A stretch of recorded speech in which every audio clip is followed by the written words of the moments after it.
What if you could outsmart anyone without saying a single word? At first, it sounds impossible. We're taught from childhood that intelligence shows itself in debate, quick comebacks, sharp arguments, and the ability to win conversations. But Friedrich Nietzsche believed the opposite. To him, true mastery often begins in silence. Nietzsche observed that most people are trapped in compulsive reaction. Someone insults them, and they rush to defend themselves. Someone disagrees, and they argue endlessly. Someone provokes them, and they respond with predictable emotion. In this way, the majority of people are easy to control.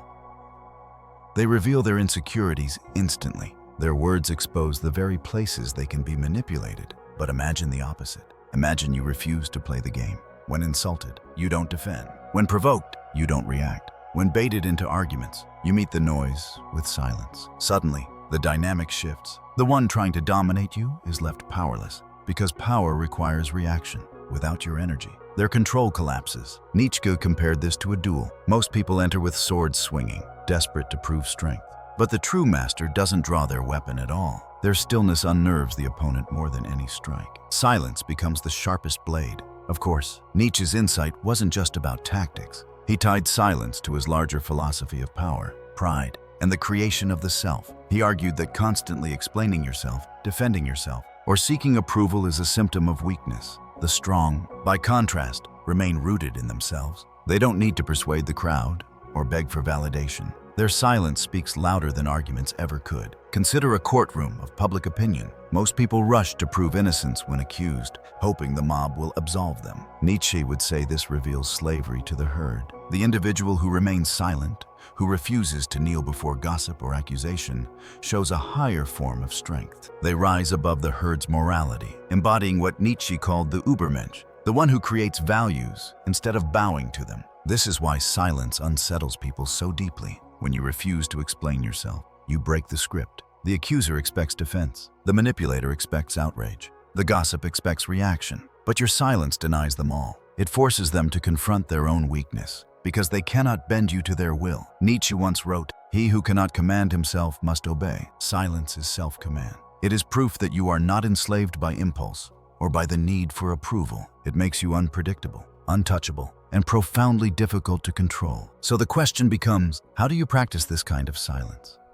Not the silence of fear, but the silence of strength. To understand Nietzsche's philosophy of silence, we must first examine what he despised most: the herd mentality. For Nietzsche, the greatest tragedy of humanity is that most people never think for themselves. They absorb the values of the crowd, adopt its judgments, and spend their lives chasing approval from others. In such a world, noise dominates arguments, justifications, endless chatter designed to prove belonging. But noise is weakness in disguise. Every word of self-defense reveals dependency. Dependency on others to recognize your worth, to agree with your choices, to validate your existence. Nietzsche believed this dependency was a form of slavery. The herd demands explanation because it thrives on control. Every time you justify yourself, you place your freedom in their hands. Silence, then, becomes rebellion. It is refusal to kneel before the herd's tribunal. It is the declaration, "I do not exist for your approval." To remain silent when accused, mocked, or misunderstood is to prove that your sense of self is rooted deeper than opinion.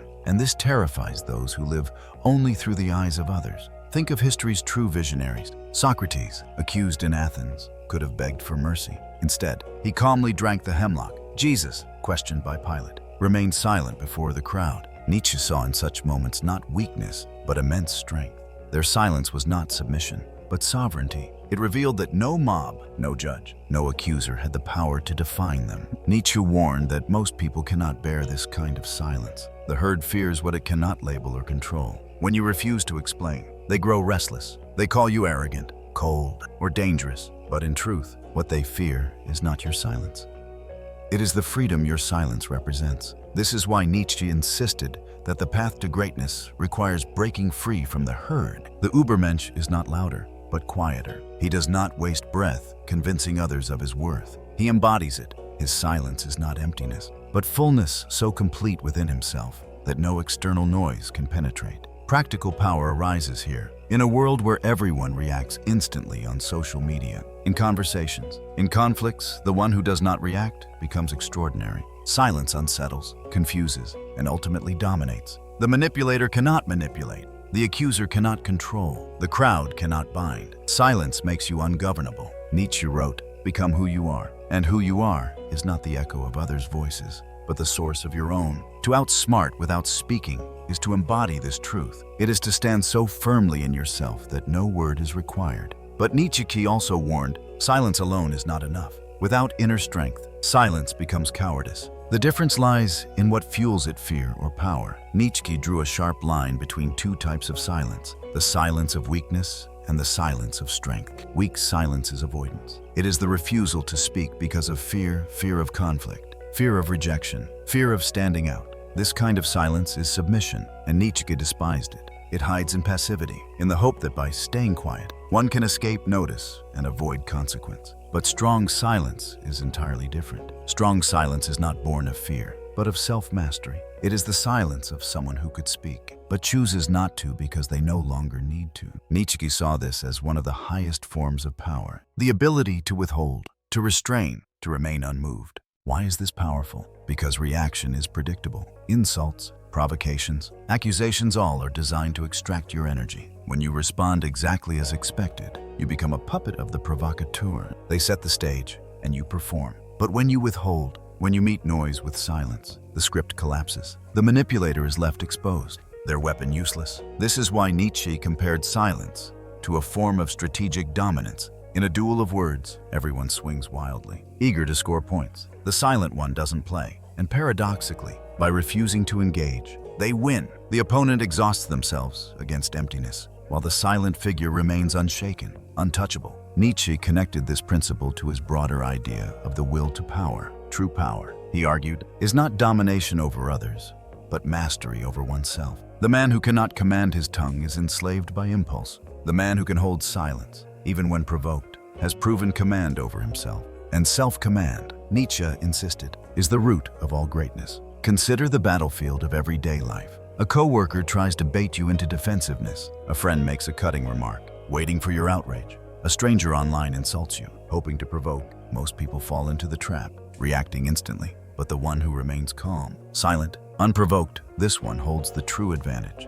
The aggressor grows frustrated, confused, even desperate, because their power evaporates without your reaction. Nietzsche would say, this is how you outsmart anyone without a word, not by proving yourself, but by refusing to be pulled into their game. Silence becomes a mirror, reflecting back their own weakness. Yet Nietzsche also warned that silence should not be empty withdrawal. To be powerful, it must rest on a foundation of inner clarity. Silence without self-knowledge is simply muteness. Silence rooted in self-possession is presence. This brings us to the next question. How do we cultivate this kind of inner strength so that our silence is not fear disguised, but power embodied? Nietzsche believed the foundation of powerful silence lies in self-overcoming. To remain calm in the face of provocation, you must first confront the places where you are most easily provoked. The world touches your wounds only because they exist within you. Silence without self-mastery is fragile. It cracks the moment someone strikes your hidden insecurities. This is why Nietzsche insisted on ruthless self-examination. He urged us to ask, where am I most reactive? What words pierce me? What insults destabilize me? Each answer points to an unconscious wound. To heal it is to strip others of their power to control you. If being called weak enrages you, it reveals that deep down, you doubt your own strength. If rejection devastates you, it reveals that your worth is still dependent on approval. These wounds are the real enemies, not the people who trigger them. In this way, silence becomes not just a tactic, but a practice of self-overcoming. Every time you resist the urge to react, you reclaim authority over yourself. Every moment of restraint becomes training. You learn to sit with discomfort, to observe the sting without collapsing into it. Over time, what once triggered you no longer does. The wound closes, the bait loses its hook. Nietzsche connected this process to his idea of amor fati, the love of fate. Instead of cursing pain or conflict, he urged us to embrace them as teachers. Every insult, every provocation becomes an opportunity to strengthen the will. Life ceases to be an enemy and becomes an ally in your transformation. The world that once wounded you now forges you. Consider this in practice. A colleague undermines you in front of others. The old you would argue, defend, prove yourself. The new you feels the sting, breathes, and remains silent. In that silence, you realize the insult did not diminish your worth. It only exposed the colleague's insecurity. Instead of reacting, you observe, and in that observation, You win. Nietzsche saw such moments as small victories in the larger battle of life. Every time you overcome the impulse to react, you grow stronger. You become less dependent on external validation, less controlled by others' opinions, more rooted in yourself. Gradually, you embody the kind of presence that no one can easily shake. And presence, Nietzsche argued, is more powerful than argument. Words can be twisted, debated, dismissed. But presence, the unshakable calm of someone who cannot be provoked, silences a room without a sound. This is why Nietzsche admired those rare individuals who could command authority simply by being. Their silence was not emptiness, but density, the gravity of a soul that had mastered itself. But Nietzsche also warned, mastery requires danger. You cannot develop strength in comfort. To become untouchable, you must face trials willingly. For Nietzsche, silence as strength could only be forged in the arena of life's struggles. He argued that growth is impossible without confrontation, without willingly stepping into situations that test your composure. To seek only peace, comfort, and agreement is to remain weak because your silence has never been challenged. He often criticized what he called last men, those who avoid risk, avoid pain, and settle for shallow contentment. Their silence is not strength, but apathy. True silence must be tested in fire, only when you are insulted and remain unmoved, betrayed and remain whole, challenged and remain calm. Does silence reveal its power? Nietzsche compared this process to the training of warriors. A warrior does not become formidable by avoiding battle. He becomes formidable by entering battle, enduring, and refining skill through hardship. Likewise, a sovereign individual cultivates silence by facing real conflict and refusing to be broken by it. But here lies Nietzsche's deeper insight. Silence is not passive. It is not weakness disguised as calm. It is active restraint, a deliberate act of self-command. To stay silent when you want to lash out, to remain composed when you want to collapse, this is strength in action. It is the will disciplining itself. Consider the manipulator who thrives on your defensiveness. The moment you argue, they have won, because you've stepped into their frame. But if you meet their provocation with silence, their game crumbles. You have denied them the fuel they crave. The silence itself becomes resistance, sharper than any rebuttal. Nietzsche also connected this to the creation of values. Most people, trapped in herd morality, let society dictate what is right or wrong, good or bad. They defend themselves because they measure worth by others' judgments. But the Übermensch does not play this game. His silence communicates. I do not live by your values. I create my own. This silence is sovereignty.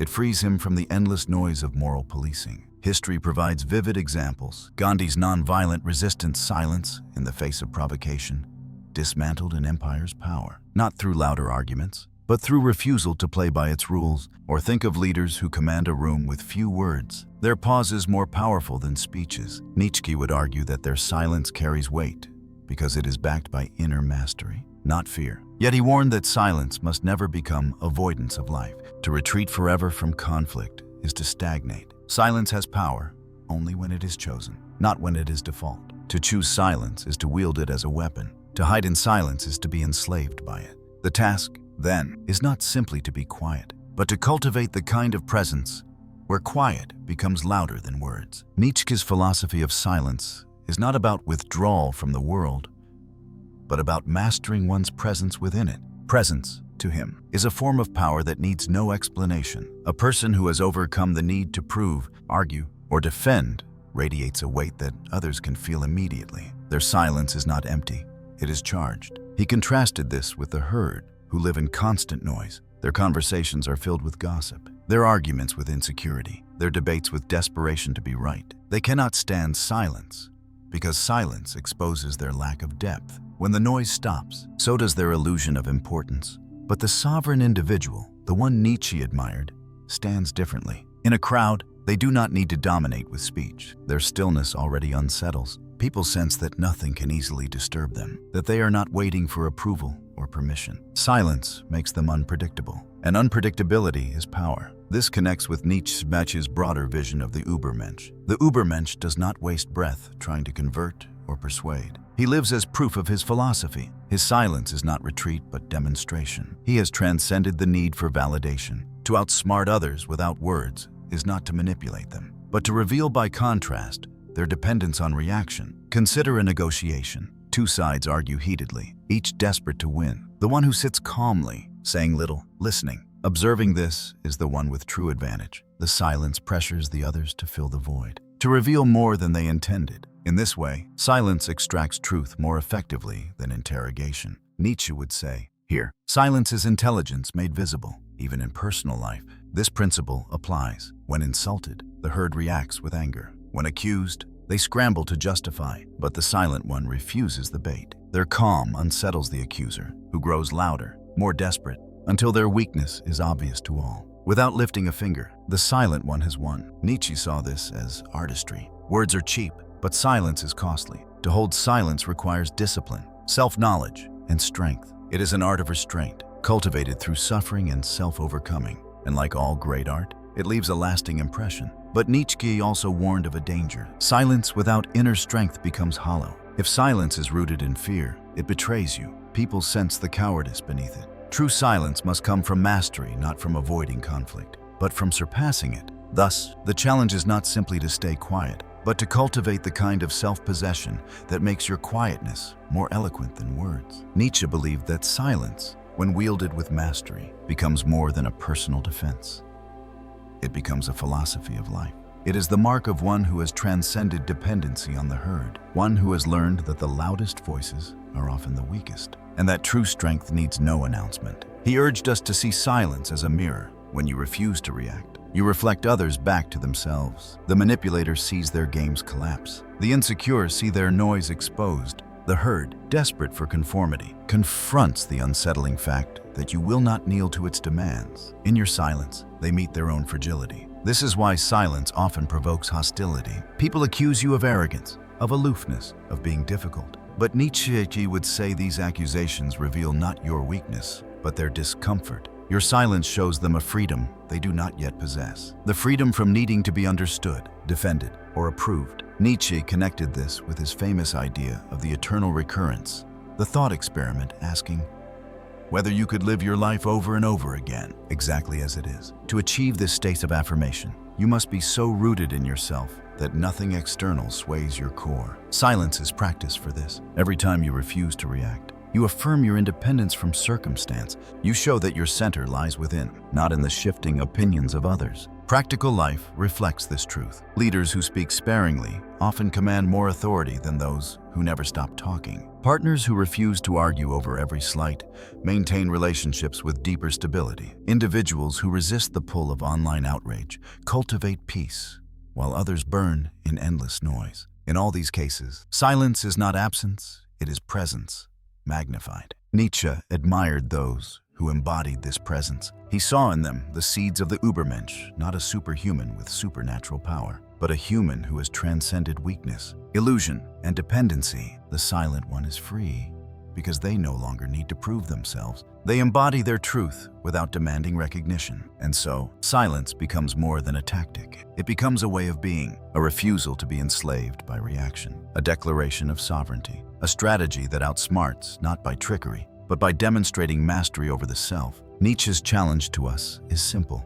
yet radical. Stop filling the void with noise. Stop explaining, defending, and arguing. Let your silence carry the weight of your self-possession. Let it unsettle, reveal, and command. For in silence lies a strength that words can never touch. Nietzsche's insight into silence was not a trick to manipulate others, but a doorway into sovereignty. To outsmart anyone without words is not about cleverness. It is about mastery of self. When you no longer react to provocation, when you refuse to justify your existence to the herd, when you stand calm in the face of noise, you embody strength that cannot be argued away. This silence is not emptiness. It is fullness. It is the quiet of one who has faced their shadow, confronted their fears, and emerged whole. Such a person no longer seeks approval, because they are approval to themselves. They no longer chase victory in arguments, because they have already won the greater battle command over their own soul. And here lies the final lesson. Silence is not retreat from life, but deeper participation in it. By mastering yourself, you step beyond reaction and into creation. You stop echoing the herd and begin shaping your own path. You become unpredictable, untouchable, ungovernable. Nietzsche challenged us to rise above the noise and become who we are, to live so fully in our truth that even our silence speaks volumes. If this message resonates, support our channel by liking, sharing, and subscribing. Join us as we continue exploring the wisdom of Nietzsche and the art of living with power, presence, and freedom.